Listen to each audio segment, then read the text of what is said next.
my loves. I hope you are doing well. It's been a while since we talked about a fictional book, so today we're going to be discussing The Hacienda by Isabel Cañas. But first, I have just a couple of housekeeping things for you guys. First, I have a new website, which is very exciting. It is samwisethewitch.com. And you can use this website to read my blog. I post every Monday and sometimes in between if I get fired up about something. You can also follow my progress on my new book, which I'm currently working on and I'm hoping to have done by the end of this year. And you can book tarot readings. So if that's something you're into, I am doing tarot readings both face-to-face via Google Meet calls and asynchronous where you can get the results emailed to you. I also have a merch store where you can buy fun, witchy merch, and that is samwisethemerch.com. And I'll put links to both of those in the description. Without further ado, let's get to what you're all actually here for today, which is The Hacienda. So when I heard about this book, I was very, very excited. I've heard this book described in the marketing as Rebecca meets Mexican Gothic, but it's another classic Gothic style novel by a Mexican author or a Mexican American author set in Mexico. So I was super excited about this one. And spoiler, this was a case where the book did live up to my hype, which is always really nice when it does happen. So I want to talk about this today, and I have a little rating system that I've worked out. So I'll be rating the book in several different categories, including the plot/intrigue. So like, how compelling was it? Did I feel compelled to keep reading? That kind of thing. Characters and emotion. So did I connect with the characters? Was there an emotional impact? That side of it. Is it scary? Because, you know, it's a horror novel. We would hope that it would be a little bit scary. And does it fill the void that Mexican Gothic has left in my dark little heart? And then, of course, we'll also do an overall rating out of 5 stars. So I will have those at the end of the video, but if you're impatient, I'll put a timestamp right here and in the description so you can skip ahead. Before I get into my thoughts on this book, let's just talk a little bit about the book in general. So this is a brand new release. It was released on May 3rd of this year. And I'm going to read you guys the plot blurb on the inside of the jacket.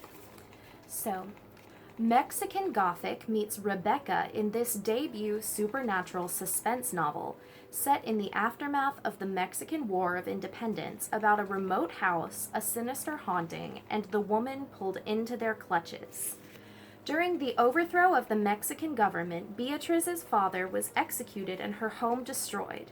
When handsome Don Rodolfo Solorzano proposes, Beatriz ignores the rumors surrounding his first wife's sudden demise, choosing instead to seize the security that his estate in the countryside provides.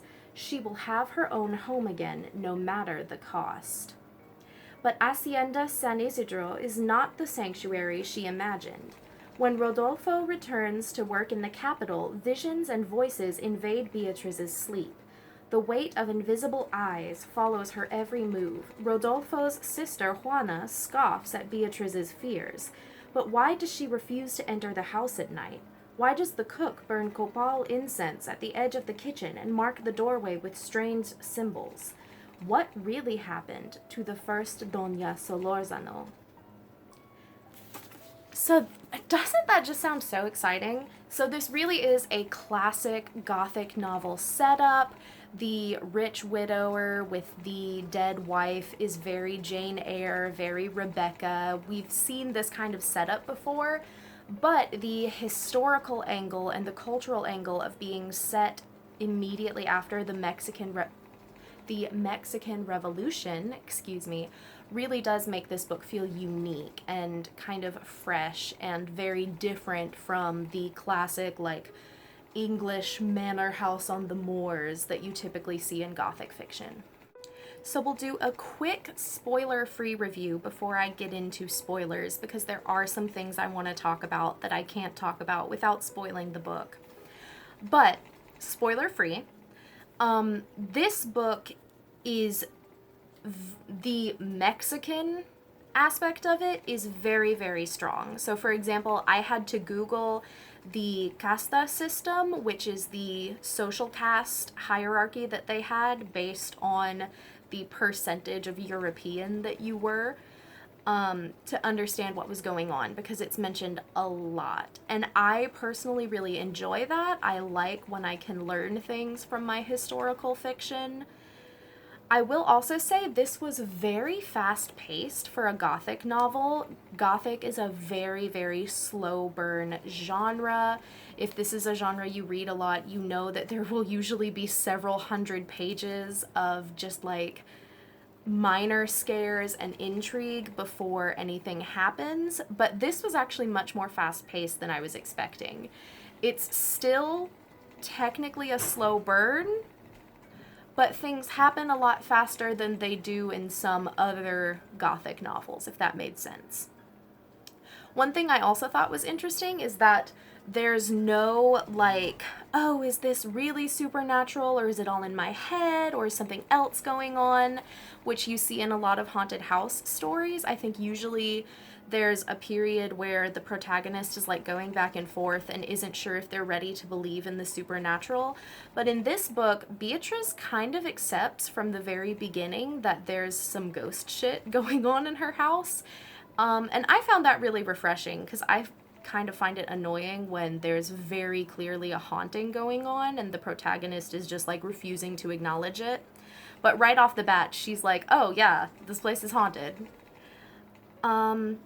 This reminded me a lot of Crimson Peak, which I don't want to spoil anything, but there's some similar themes. They also have very similar vibes with kind of that very traditional Gothic narrative, but also a little bit of that whimsical fairy tale feeling.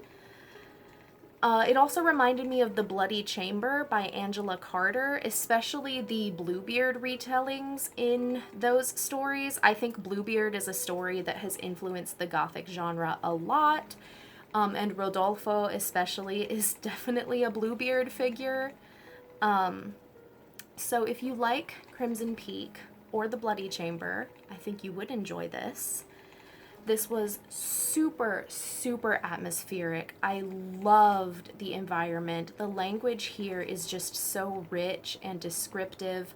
I could really like see the hacienda, I could see the gardens, I could like smell the food that they were cooking.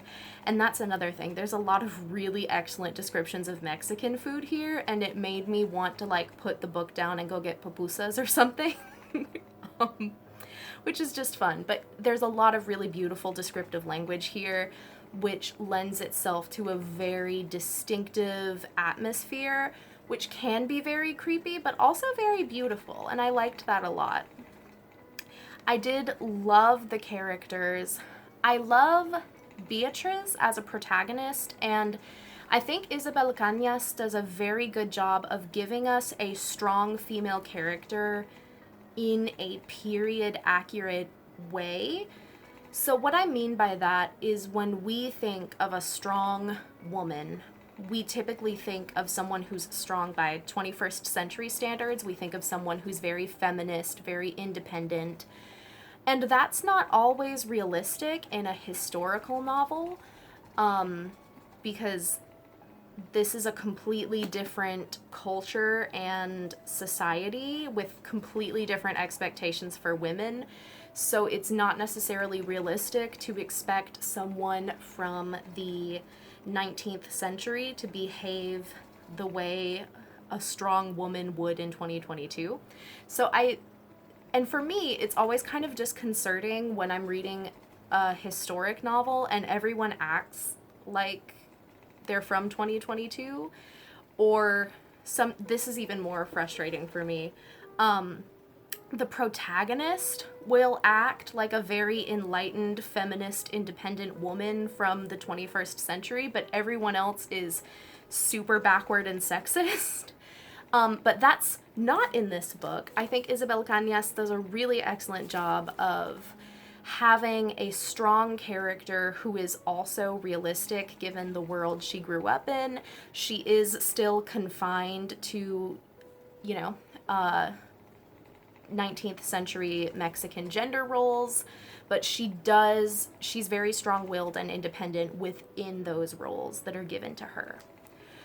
I can't help, because I picked this book up hoping that it would fill the Mexican Gothic void, I couldn't help but compare Beatriz to Noemi from Mexican Gothic, and I do think that Noemi is a little bit of a more eclectic character. She's a little bit more feisty, but keep in mind that Mexican Gothic is set in the 1950s, and this book is set much, much earlier, so women could get away with a lot more in the 50s than they could immediately after the revolution. I also think Noemi is a much more extroverted character. Beatriz is kind of an introvert. She kind of likes to keep to herself. So just keep that in mind. I also loved the secondary protagonist, Andres. I related to him a lot more than Beatriz, actually. He is a Catholic priest who is also a brujo, a witch. And I think as a witch who grew up Catholic, that was really, really relatable to me. I noticed that most of the passages that I was highlighting in here were from Andres' point of view, and I just loved him. He's one of my favorite characters in a book that I've read recently. I think he has a lot going on. The book deals a lot with his conflict around his indigenous cultural beliefs and his beliefs as a Catholic and the things that he learned in seminary. And there's just a lot to unpack with him, and I really enjoyed that. So there's two very strong protagonists here. I also really loved the side characters, especially Paloma. Excellent cast all the way around. Speaking of brujeria, I really liked the depiction of it here. It seems very accurate based on what I've seen and what I've heard from my Latino friends and family. And I liked that this book showed the conflict between colonial beliefs and indigenous beliefs, and the way that indigenous Mexican beliefs still continued to be practiced under the Spaniards' noses. I will say, this is not a complaint for me, but this is a book that focuses on character development more than plot. There is a lot of introspection, a lot of characters being in their heads, and I enjoy that kind of thing, but if you really need your books to be fast-paced and action-packed and plot-heavy, this may not be for you. But overall, this is a really, really great spooky summer read. It is a very summery book, so if you're looking for a good ghost story to read on vacation, definitely pick this up. Before I get into spoilers, I want to give some content warnings. Because it's a horror novel, it does contain some upsetting content. First of all, content warning for death of a loved one, for racism, and especially for colorism.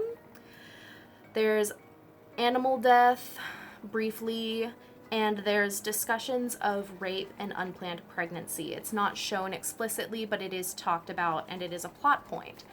So keep that in mind if you're thinking about picking this up. Now I am going to get into my spoilery thoughts. So if you would like to wait and read the book yourself, you can skip to this time code to just see my final ratings and my final thoughts. And as I'm talking about spoilers, I will have the word spoiler across the bottom of the screen, so you can also just fast forward until that's no longer up. So if you're still here, I'm assuming that you are okay with spoilers. This is your last chance. I'm about to talk about major plot details. Okay. So one thing that I really loved was the comparison between brujeria and European-style satanic witchcraft here. I thought that the author did a really, really excellent job of reconciling those two different cultural views of what witchcraft is and how magic works. I think she did a wonderful job of having these two magic systems exist together in one setting. And I thought it was really interesting to see the way that indigenous magic practices are viewed so differently compared to the like deal with the devil, sigils, circles, European occultism that the Spaniards brought with them to the New World. I thought that was so interesting, and it just adds another layer to this book. And that's definitely a geeky thing that other people won't care about, but I really appreciated it. I also did actually enjoy the romance. I don't typically like when a book that's not marketed as a romance includes a lot of romance, because if I want to read a romance, I will buy a romance. I will pick up a romance. If I want to read a horror novel, I'm not really looking for a romance. You know what I mean? But I didn't mind it here. It's a very slow burn, will they, won't they, Jane Austen-esque, 300 pages for holding hands kind of feeling. And I felt like that really complemented the Gothic narrative. It felt very period accurate. It really added to the historic angle, and it wasn't super present, so it didn't bother me. This is the only book I have ever read that has succeeded in making me want someone to fuck a Catholic priest, which is cool. It's probably good that I'm no longer Catholic, because I'm very sure that's a heresy. But yeah, it has the stamp of approval. I thought the romance was really cute. I actually enjoyed the tension. It felt very compelling. It felt very realistic given the situation the characters were in. I felt like they were very compatible, and I did really enjoy that aspect of this. Speaking of Catholic priests, I thought it was really interesting that this is a book that has a protagonist who is an ordained priest, but is still very critical of the Catholic Church, especially the role that the Catholic Church played in colonization in the New World. They explicitly talk about this is a time in history where the church was very corrupt. It was a tool that Spaniards used to control indigenous people. It was really closely tied to the casta system and to keeping people sort of locked into their designated social class.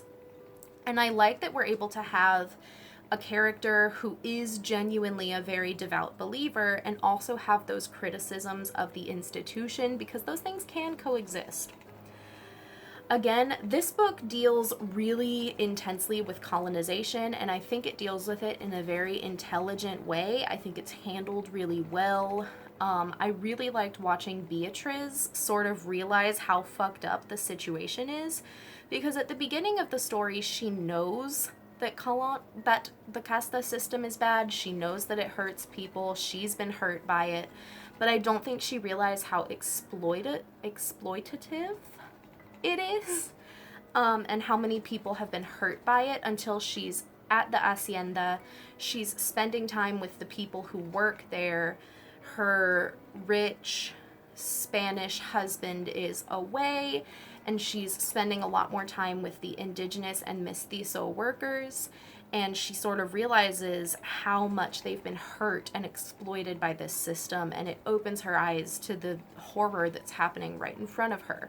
And I really liked watching that journey and that progression, because that felt very real to me.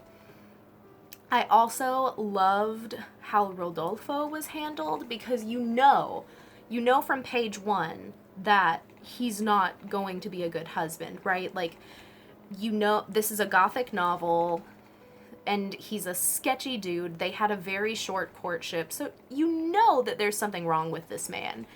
And it's really satisfying when he does turn out to be literal human garbage. I liked the way that was handled, but I liked that he wasn't actually the person who killed his first wife.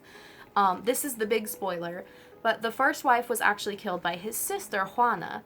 And I liked that we were able to have the husband being a terrible, horrible person without falling into the cliche of having the husband who killed his first wife, because I think that's already been done so many times.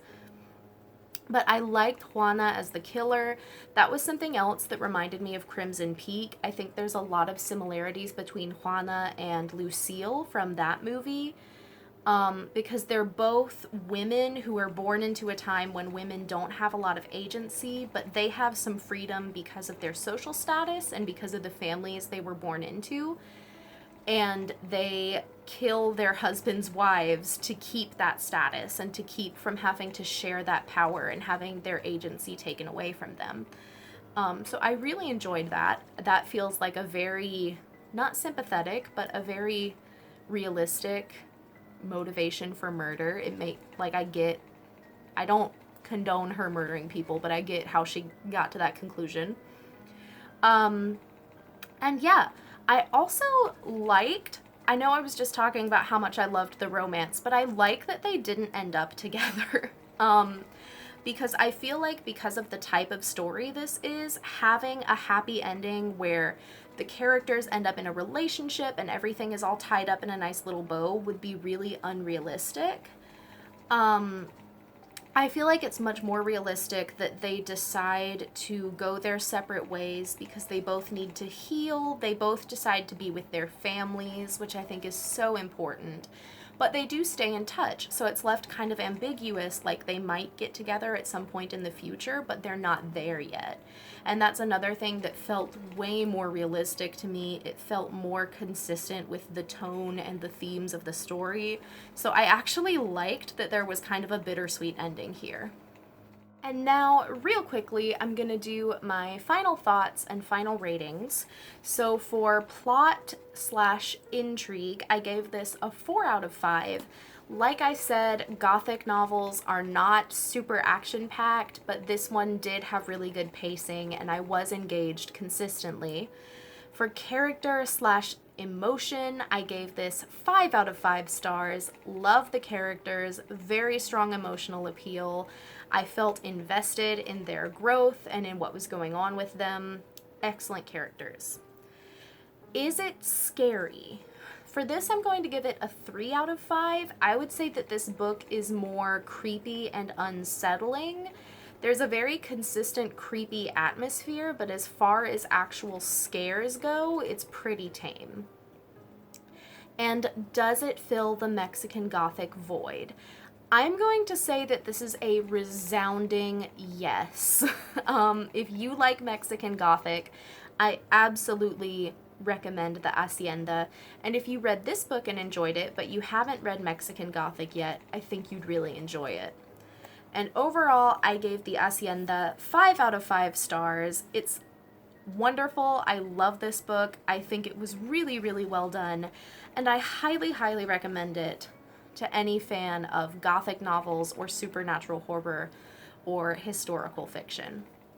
So those are my thoughts on The Hacienda by Isabel Cañas. I hope you guys will give this a try. I hope this was helpful, and I'll see you soon. Bye!